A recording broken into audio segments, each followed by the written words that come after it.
കാര്യം കൂടി എനിക്ക് നിങ്ങളുടെ വളരെ സാർ നിങ്ങൾ ഒരു പോലീസ് സ്റ്റേഷനിൽ വിളിച്ചിട്ട് ഒരു ഫോൺ കോളൊക്കെ സാർ നിങ്ങളൊരു പോലീസ് സ്റ്റേഷനിൽ വിളിച്ചു, ഒരു പോലീസ് ഓഫീസറിൻ്റെ വോയിസൊക്കെ പുറത്തു വിട്ടു. അങ്ങനെ പുറത്തു വിടാൻ പറ്റുമെന്ന് എനിക്കറിയില്ല. പക്ഷെ ഇന്ന് എനിക്ക് ബെയിൽ പോലും എടുക്കേണ്ട ആവശ്യം ഉണ്ടായിരുന്നില്ല ഈ കേസിൽ. അത് എന്തുകൊണ്ടെന്ന് വെച്ചാൽ ആ വീഡിയോയിൽ എല്ലാവരും പലതും കണ്ടു കാണും, ഒന്നും ഇല്ലാത്തതുകൊണ്ടാണ്. ഞാൻ ചോദിക്കുന്നത്, ഒരു വിഷയം പോലും അറിയാതെ ഇങ്ങനെ അതൊരു പോലീസ് ഓഫീസർ ആയിരുന്നു എന്ന് പോലും എനിക്ക് സംശയമില്ല ഇപ്പോൾ. ബിക്കോസ് അങ്ങനെ ഒരു പോലീസ് ഓഫീസർ ആണെങ്കിൽ ഇല്ലാത്ത കാര്യങ്ങൾ ഇവിടുന്ന് കണ്ടു എന്നാണ് ഞാൻ ചോദിക്കുന്നത്. ബിക്കോസ് എൻ്റെ എക്സ്പ്ലനേഷൻ ഞാൻ നേരത്തെ പറഞ്ഞിരുന്നു. ഈ കൂളിംഗ് ഗ്ലാസ് വലിച്ചെറിയുന്ന കഥ ഞാൻ നേരത്തെ പറഞ്ഞത്. ചെയ്ത കാര്യം സമ്മതിക്കാൻ എനിക്കൊരു മടിയില്ല.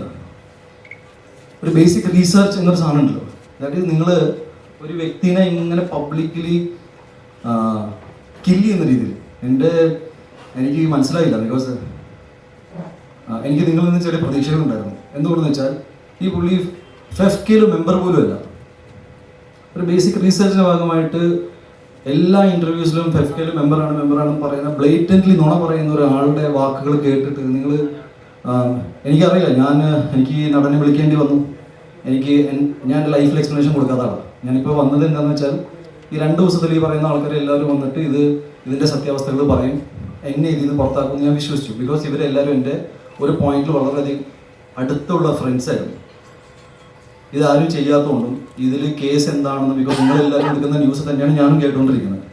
എൻ്റെ ഒറ്റ കോൺഫിഡൻസ് എന്ന് വെച്ചാൽ ഞാൻ ഇയാളെ തൊട്ടിട്ടില്ല. സംസാരം ഉണ്ടായിട്ടുണ്ട്, സംസാരം വളരെ ഇമോഷണലായിരുന്നു, ഞാൻ വളരെ വിഷമത്തിലായിരുന്നു. അവിടെ നിൽക്കുന്ന ആൾ പോലീസിൻ്റെ അടുത്ത് മൊഴിയും കൊടുത്തിട്ടുണ്ട്, സംസാരിച്ചിട്ടില്ല. ഞാൻ പറഞ്ഞു വന്നത്, ഇങ്ങനെ ഒരാളെ ജസ്റ്റ് മേ ബി നിങ്ങളുടെ കൂട്ടത്തിൽ നിന്നൊരു ആളായതുകൊണ്ടും PR ചെയ്യുന്ന ഒരു ആൾ, നിങ്ങളെല്ലാവരും PR ഏജൻസീസും റിപ്പോർട്ടിങ്ങും എല്ലാം ചെയ്യുന്ന ഒരാളായതുകൊണ്ടാണോ ഇങ്ങനെ ഞാൻ ഉണ്ണിമുകുന്ദൻ ഇങ്ങനെ ഒരു വ്യക്തിയാണ്. ഞാൻ ഉണ്ണിമുകുന്ദനെ കുറിച്ച് കുറച്ച് കാര്യങ്ങൾ പുള്ളി ചൂണ്ടിക്കാണിച്ച ചില കാര്യങ്ങൾ ഞാൻ പറഞ്ഞതാണ്.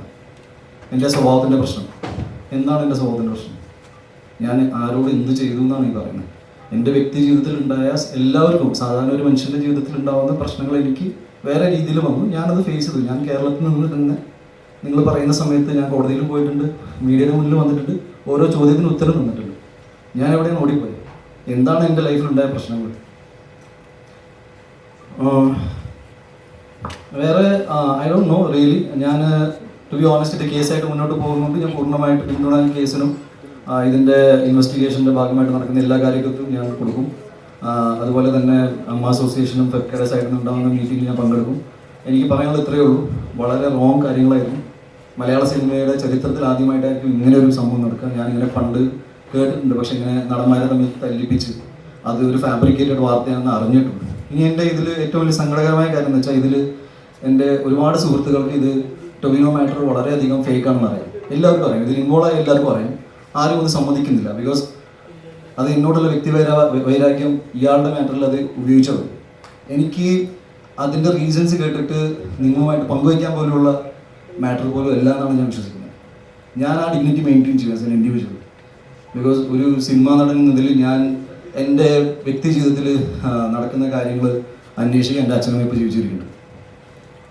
അവരില്ലാത്ത സമയത്ത് നമുക്ക് ആലോചിക്കാം.